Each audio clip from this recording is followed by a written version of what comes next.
napakalalim, Brother Troy. Yung usaping ito, hindi lang usapin ito ng KOJC.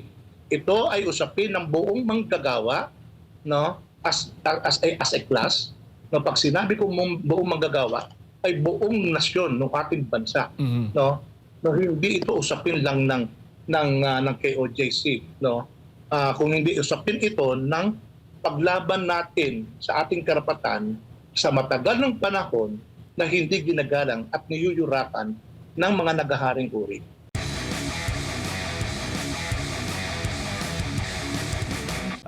Sir Nick Elman, ang EVP ng Federation of Barangay Council of Makati Senior Citizens. Sir, magandang umaga po sa inyo. Good morning po at good morning sa ating mga tagapakinig sa buong daigdig. Sino po sila? Sorry po. Sir, ako po si Kapartner Troy, inyong makakasama sa umagang ito. Sir, have you been aware kung ano pong nangyayari sa buong KOJC compound since the day one na lumusob ang mga puwersa ng kapulisan doon? Actually, Troy, aware ako sa mga activities ng SMNI, ng KOJC, no, after sabihin itong nakaraang how many years lang, no, doon sa siguro mga about 4 or 5 years. So nasusubaybayan ko activities ng KOJC. At impress ako doon mismo doon sa leadership ni Pastor Kibuloy, no, kung saan talagang nakikita mo yung kanyang perspective sa isang lipunan, reflective dito sa pag-establish ng KOJC, kung saan makikita mo yung dapat maging karakter ng isang lipunan. Nakikita ko ito mismo dun sa KOJC. At makikita natin na dito sa organisasyon na ito, nandito ito yung talagang tunay na paglilingkod sa mga manggagawa. Ako po, kasamang Troy, no? Brother Troy, ako po ay dati po akong spokesman ng Kilusang Mayo 1 o KMU. Since the formation or establishment ng KMU in 1980 hanggang 1994, ako po ay spokesman ng KMU. At hanggang ngayon po, ay maski wala na ako sa organization na yan, ay related pa rin po ako doon sa struggle ng mga manggagawang Pilipino. Lalo na po ngayon, at ako'y 73 years old na nakafocus din po ako sa welfare and interest ng mga senior citizen na naging productive nung panahon ng kanilang kabataan. Sir, maraming salamat for revealing that kayo po ay dating spokesperson ng Kilusang Mayo 1 or KMU. So that means that you probably have witnessed kung ano yung mga nangyayari or panggigipit dati sa panahon ng martial law. Tama po ba? Opo. Actually, nagdurugo yung aking puso't damdamin considering the fact na ang KOJC, yan po ay bansa, no? Bansa, isang balita bansa ng mga manggagawa. At nakikita ko po ang kahusayan at pagiging produktibo ng mga manggagawa sa loob ng 40 years, no, na nag-exist ang KOJC sa pamumuno at paghihirap ni Pastor Kibuloy, no. Gayon ko lang, no, just recently ko lang na pag-alam-alaman, no, na natutunan yung best effort ni Kibuloy, no, kung saan talagang pinaunlad niya ang KOJC. At ito po ang dahilan, Sir Troy. Hello? Yes. Ito pong dahilan, Sir Troy, kung saan talagang gustong gurgurin o lugmukin ang isang napakamagandang o hemplo ng isang lipunan na dapat matayo ng isang leader na katulad ni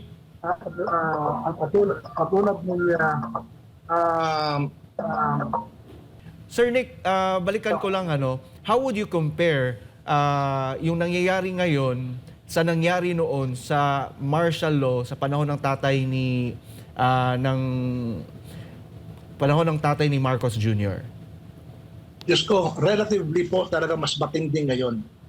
Alam niyo po, noong kami, kami po ay lalo-lalo sa ako bilang manggagawa at naka-immerse talaga sa mga pabrika at mga tahanan ng mga manggagawa. No, hindi po namin naranasan yung ganitong katinding pasismo nung estado ng panahon ni Marcos. Bagaman kami sumisigaw na ibagsak ang pasismong diktadurang Marcos, no, despotikong diktadurang Marcos. Napakatindi po ngayon. May hibo kasi ng panlilinlang Brother Troy, at matindi yung pagpapanlindang, panloloko, at pagsisira ng imahe ng isang demokratikong lipunan. Na ito yung kumbaga sa nasa yugto na, no, nasa huling yugto na ng isang lipunan talagang gustong gurgurin ang mga mamamayan, no, lalo-lalo ng mga mamamayang Pilipino, lalo-lalo na ang mga manggagawa, sa katauhan ng mga manggagawa sa KOJC, kung saan, no, makikita mo yung kaginawahan ng buhay relatively, no, ng mga manggagawa dyan sa loob, kung saan makikita mo yung pantay-pantay na pagtrato ng liderato ng KOJC sa kanyang mga manggagawa, na ayaw mismo ng sistemang umiiral ngayon na mangyari sa buong Pilipinas.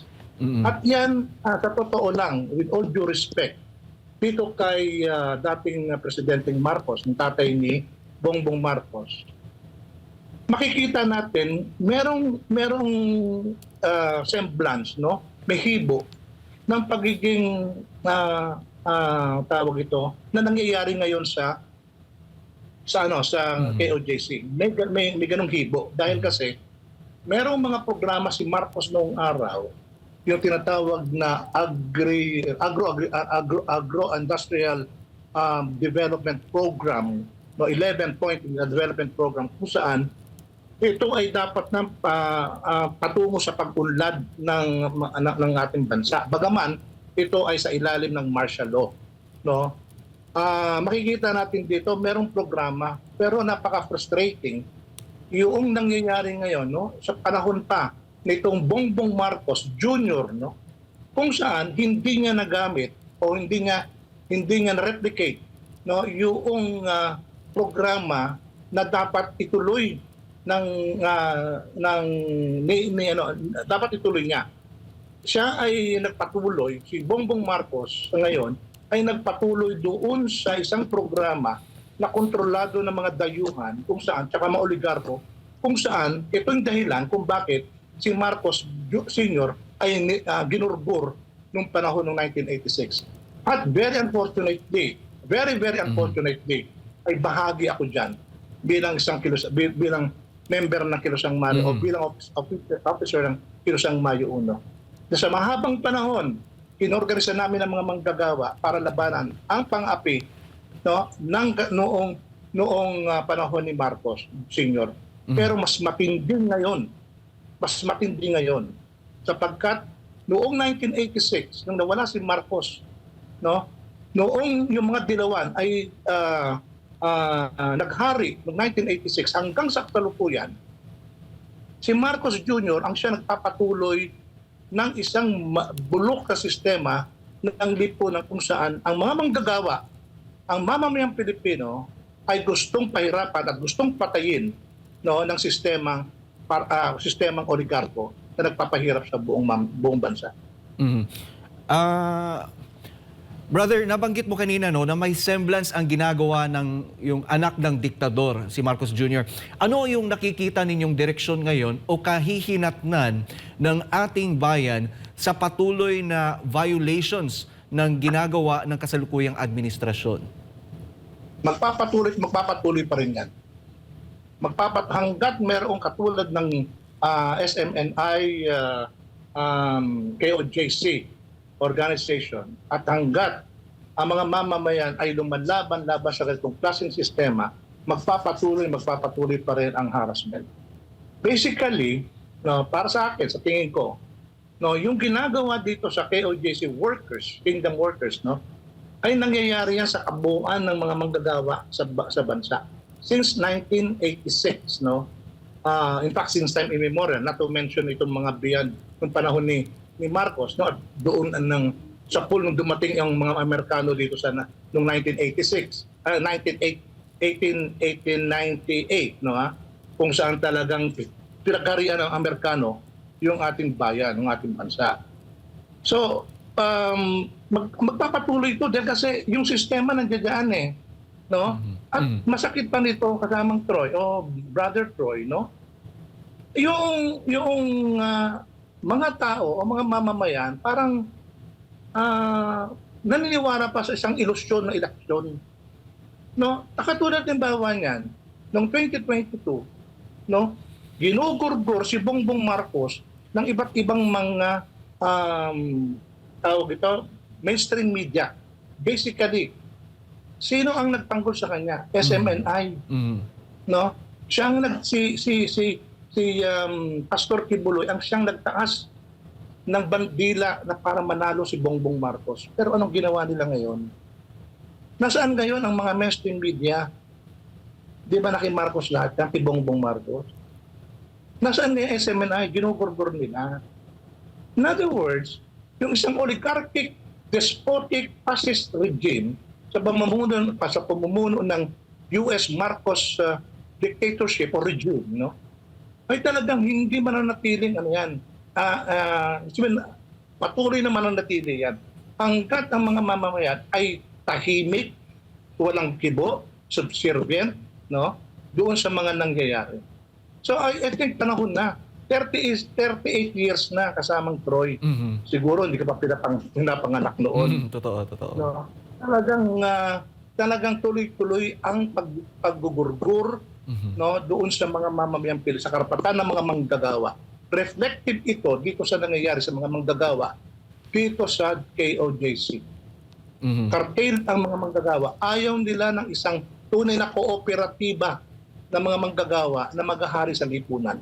Katulad ng tatawag ng ibang mga akademisya ng egalitarian society, kung saan walang corruption, no, everything has been equally shared, no, in profit ng ating bansa, no, equitably shared, no, sa mga mamamayan. At diyan ang nangyayari diyan. At kaya bilib ako at saludo ko sa KOJC. They're reflective, no, yung tunay na lipunan diyan sa loob ng KOJC na compound. Kaya yung ginugurgur at gugurgurin pa ng kasalukuyang sistemang oligarko na despotiko at pasista. Talagang siya, Sir Nick, no? Brother Nick, na yung Pangulo natin ngayon, yung bangag na Pangulo, ay talagang walang utang na loob. Kasi mismo yung tumulong sa kanya nung panahon ng eleksyon ay ginugurgur niya ngayon. How much more na lang kaya yung gagawin pa nilang pang-aabuso sa mga payak na mamamayan na wala namang kalaban-laban sa kanilang ginagawa? Totoo ka, Brother Troy, no? As a matter of fact, bahagi ng pagpapatuloy ng repression, no, oppression ng isang fascist despotic regime, US Marcos regime, no, hindi lang ito ang aabutin ng mga manggagawa sa kabuuan sa mga manggagawang Pilipino, no, particular dito sa KOJC, no, yung itong nakakatakot ngayon, nakaambang gera, kung saan hindi ating gera ito. Binanggit mo ang pagiging bangag na pamunuan. Nawala sa katunuan ngayon ang ating liderato. Dahil kasi pinapahamak tayo, no, ng kasulukuyang bangag na sabi mo nga, bangag na liderato, no, sa pinapahamak tayo, dinadala tayo sa pangin, hindi lang sa pangin. Talagang sa impyerno tayo rin ito. Magpapatuloy ito. Kasi doon sa sistema na umiiral na hindi natin nilalabanan sa pulpa noong 1986, sa paghahari ng mga dilawan. Na ngayon, hanggang ngayon, ang mga dilawan ang siyang kumukontrol at naghahari sa ating lipunan. Ang expression niya o manifestation niya kasamang Brother Troy, no, mismo yung yung executive, legislative, saka judicial branch ng ating lipunan. Halimbawa, sa judicial na lang, huwag na natin banggitin pa executive saka itong legislative, no? Ito sa judiciary na lang. Tingnan mo, binabastos mismo ng kasalukuyan ng organisasyon ng PNP, binabastos ang desisyon ng judiciary na walang magawa ang judiciary, and even to the extent itong parang taong tuod na Commission on Human Rights na body wala, no? Sinesweldohan natin sila, tayo ang nagbabayad ng mga utang na hindi natin pinakikinabangan, na umabot na ngayon sa yata sa magkano? 15 trillion pesos, kung di ako nagkakamali, sa loob ng 38 years na wala tayong pakinabang, walang pakinabang ang mga mamamayan na nakikinabang lang ay yung mga naghahari dito sa bayan. Naghaharing uri, mga politiko na walang konsensya, no? Yung mga mambabatas na talagang nagnanakaw pa ng ating pera, lumulos tayo ng ating pera. Imagine, ito nga lang doon sa usapin ng flood issues, 1.4 billion ayon mismo dito kay Jaime Marcos, no? 1.4 billion. Samantalang humihingi lang ng kakarampot na benepisyo ang mga senior citizen, ang mga manggagawa, no? Na karagdagang sweldo, karagdagang sahod o benepisyo ng mga senior citizen, wala hanggang ngayon. Sa halip na yung pera na yan ay mapunta sa libreng ospital, libreng edukasyon, at sa lahat ng mga pabahay, etc., etc., sila lang ang nakikinabang. Samantalang tayo ang nagbabayad ng kanilang utang. At ito pa, no, ang ginagawa nila rito sa KOJC, kung saan ayaw nila talagang magkaroon ng isang lipunan na ini-espouse, at ina-advocate ng KOJC. Yun nga, Brother Nick, no, kaduda-duda kung ano talaga yung magiging direksyon ng ating bansa sa ilalim ng isang administrasyon, ang Pangulo, ay hindi tayo nakakasiguro kung ano ang nasa kanyang isipan. Kasi kung titingnan mo, hanggang ngayon, yung presyo ng bigas ay nananatili pa rin mataas despite na sa ipinatupad nila na taripa sa mga nakaraang buwan. At pati nga yung PhilHealth ngayon ay yung pondo ng PhilHealth ay kanilang nililipat sa ibang it is being repurposed. Bakit ganun? Bakit ganun ang kanilang pinagagawa? Sa tingin mo, Brother Nick, ano kaya ang magiging future ng bansa natin kapag magpapatuloy pa ang ganito? Wala na. Alam mo, Brother Troy, hindi ako nagtataka, hindi ako nagugulat na ganito ang nangyayari sa atin ngayon. At titindi pa ito. Bakit? Dahil kasi mismo noong panahon ng 1986, kung saan na nawala si Marcos, no, itong si Cory Aquino, by way of letter of intent, no, na para ika nga makautang na sa IMF World Bank, no, at para masustain yung kanyang tawag ito, despotic regime, no, kung saan niloko ang mga mamamayang Pilipino. Noong bilang spokesman ng Kilusang Mayo 1, ano na namin to, minout out na ito, binulgar na namin ito na walang mangyayari. At nakalulungkot pag ganito, Brother Arman, yung organisasyon kung saan ako'y nakasama, no? At ito na, particular na sakto, itong tinatawag na CPP, NPA, NDF, no?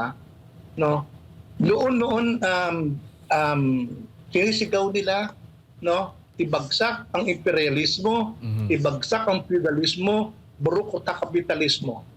Pero nung wala na si Marcos, no? Ito ngayon ang ekspresyon at manifestation ng isang matinding imperialismo, feudalismo, at burokrata kapitalismo na kontrolado ng mga dayuhan. Ang ibig sabihin, pinailis lang si Marcos para palitan ng ganitong klaseng oligarchic system of economy and political and social structure, no? Para talagang gurgurin tuloy-tuluyan ang mga Pilipino. Wala sa agenda ng Amerika since time immemorial, since 1898, wala sa agenda ng Amerika at anumang mga dayuhan dito sa ating bansa ang maging maunlad ang Pilipinas. Kaya ginurbor si Marcos, isa sa mga dahilan, no, ay dahil dito sa agro-industrial program niya na talagang that will gear towards national industrialization. Pero sinagdaan yan. Imbis na ipagpatuloy yan ni Cory, anong ginawa?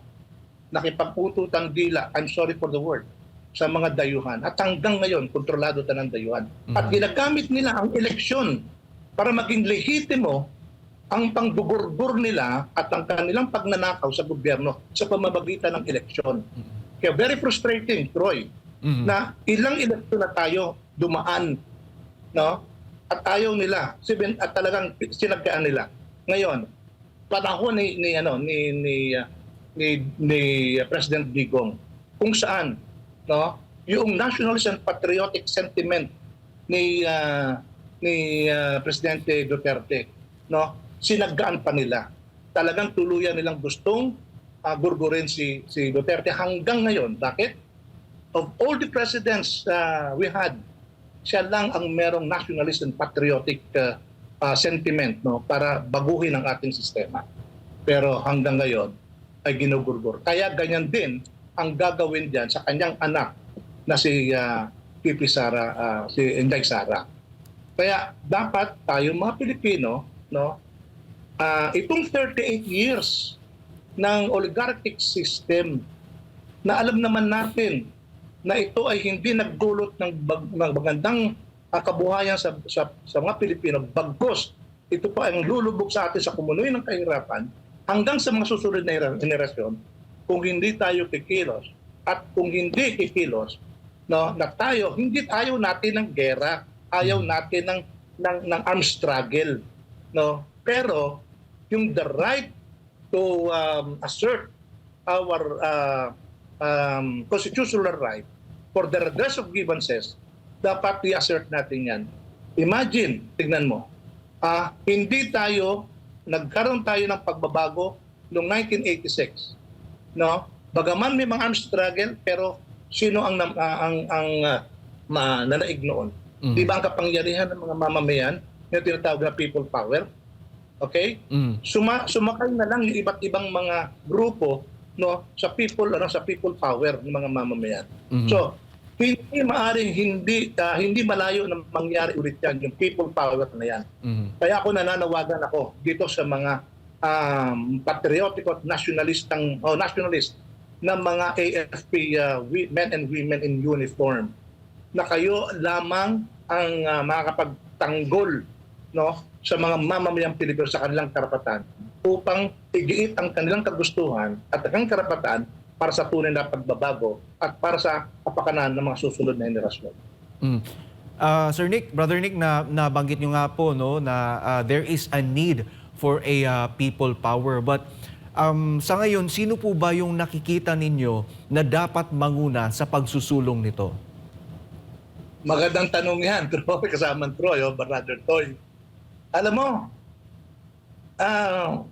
sa mga discussions namin sa iba't ibang mga political figures, sa mga iba't sama kong mga kaibigan ko, ang sabi ko, ito particular, babanggitin ko na si Ka Eric. Sinabi ko, Ka Eric, walang ibang organisasyon na magiging mag-spearhead, no, ng isang laban para sa tunay na pagbabago kung hindi ang KOJC, Kingdom of Jesus Christ, no? Lalo na yan ay pamumuno o pinamumunuan ng mga manggagawa. Bakit?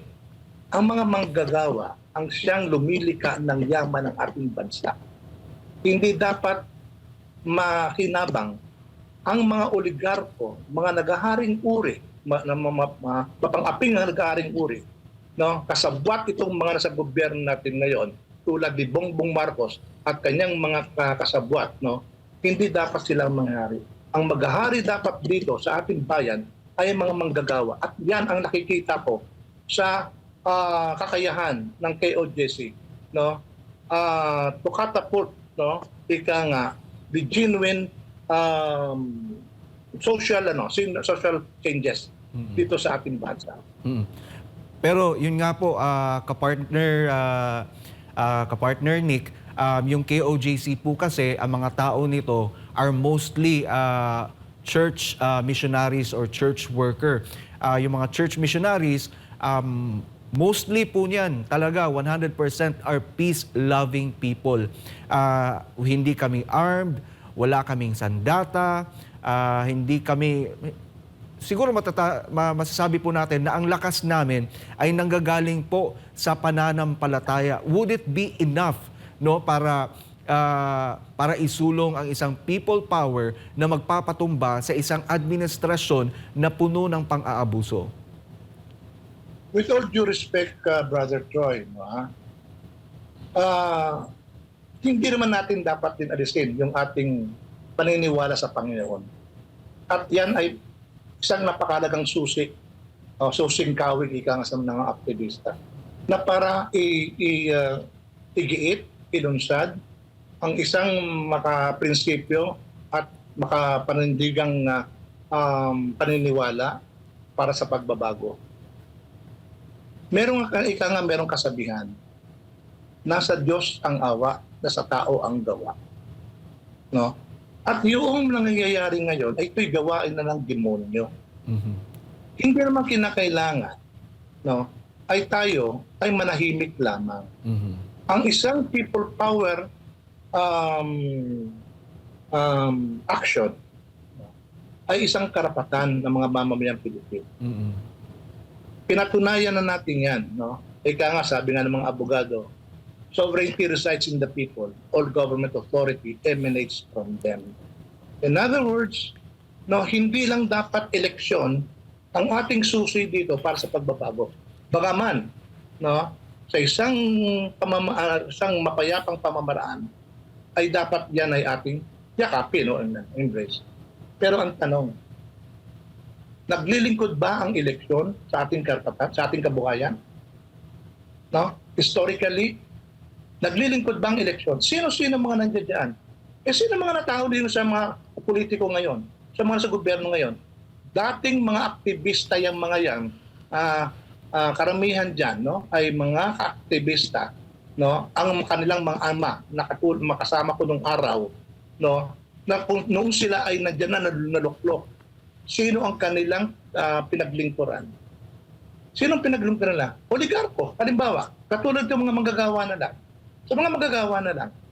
Noong panahon ni Marcos, okay, merong karapatan ng mga manggagawa magwelga. May karapatan ng mga manggagawa mag-union. May karapatan ng mga manggagawa humingi ng makipag-bargain collectively for purpose, mag-form ng union for purposes of collective bargaining. So, ano yan? Sagradong karapatan ng mga manggagawa yan.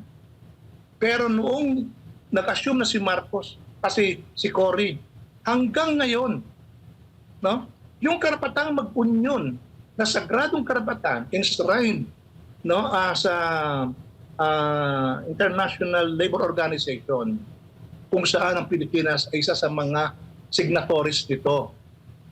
Talagang wala nang karapatan ang mga manggagawa mag-union. Mhm. Wala nang karapatan ang mga manggagawa makipag-negotiate freely. No? Ngayon, may pandiling lang sila. Kung saan, nagtayo ng mga kooperatiba na mga manggagawa na walang karapatang makipag-negotiate sa management. At sino umano ito? Nakikinabang nito. Yung mga negosyante, no, na may control ng mga tinatawag na endo-endo, mga agencies, no, under the law of contractualization. Mhm. Kung saan, no, wala nang karapatan ng mga manggagawa makipag-negotiate. At wala nang karapatan ng mga manggagawa na igit yung kanilang karapatan enshrined, no, as a sacred right ng mga manggagawa. Wala na yan for the last 38 years. So ang ibig sabihin nito, talagang manifested talaga, no? Manifested talaga concretely kung paano talagang yuyurakan ng karapatan ng mga manggagawa. Ang mga manggagawa, ang Brother Troy, no, hindi lang yan ang makikita mga manggagawa. Hindi lang yan sa mga pabrika. No, makikita ang mga manggagawa sa mga opisina, sa mga negosyo na sinisweldohan sinisweldohan ng mga kapitalista. Yan ang mga manggagawa. Mga manggagawa sa bukid, yung mga mangingisda, etc. etc. Yan ay bahagi ng sektor. Yung mga service workers, mga doctors, mga nurses, teachers, students, etc. No? Tayo lahat. And even, di ba, sinabi nga ni Digong nasabi niya, lahat tayo sa gobyerno ay mga manggagawa. No? So bakit ang mga kapitalista nakikinabang? No? Ang mga oligarko nakikinabang ng ating yaman. So yun ang ibig sabihin kasamang Troy o Brother Troy, no? Na kaya nila gustong gurgurin talaga dahil ayaw ng Ito reflection kasi ito, guys, sinabi ko kanina, yung tunay na lipunan na dapat na mangyari dito sa ating bansa na ini-introduce, no, ng KOJC. No? At ito ay hindi lang sa hindi lang sa Pilipinas, kundi nakikita natin kung paano dumawak ang KOJC sa buong mundo. No? At ayaw talaga ng US, katulad ng halimbawa niyan, nakita ko sa video noon, naiyak ako. Imagine ang US, isa sa pinakamayaman sa buong bansa, may naghihirap na isang estado nila, mga bata hindi nila mapakain. Kung wala pa dyan, nandiyan yung KOJC. So, napakalalim, Brother Troy, yung usaping ito, hindi lang usapin ito ng KOJC. Ito ay usapin ng buong manggagawa, no, as a class. No, pag sinabi kong buong manggagawa, ay buong nasyon ng ating bansa. No? No, hindi ito usapin lang ng KOJC. No? Kung hindi usapin ito ng paglaban natin sa ating karapatan sa matagal ng panahon na hindi ginagalang at niyuyurakan ng mga naghaharing uri.